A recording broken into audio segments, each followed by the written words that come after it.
Bismillah, Alhamdulillah, wassalatu wassalamu ala Rasulillah. Arabic language is amazing and easy. Let's take seventh aspect, numbers and letters. There is a system of Arabic that everyone in the world has it, knows it, uses it, reads it. It is there in every office, every building, every book, every page, every clock, every watch. What is that? 1, 2, 3, 4, 5, 6. These are Arabic numbers or Arabic numerals. Romans had this system, which was very cumbersome and very complicated. To write 28, you have to write 6 letters, or 328, you have to write 9 letters. But Arabs came up with an amazing system.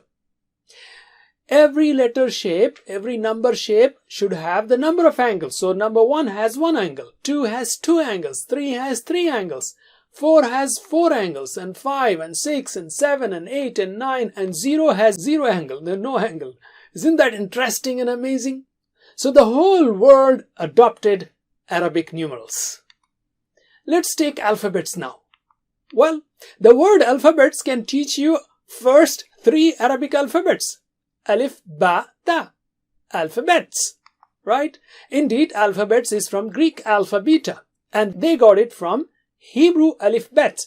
Okay, and Arabic and Hebrew are Semitic languages. Both are written from right to left and starts with alif, ba, and so on.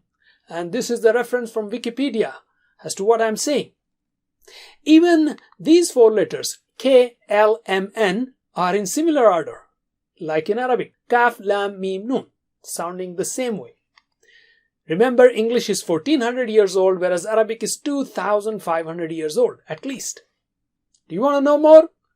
Subscribe to our channel, youtube.com/user/understandquran. Wassalamu alaikum.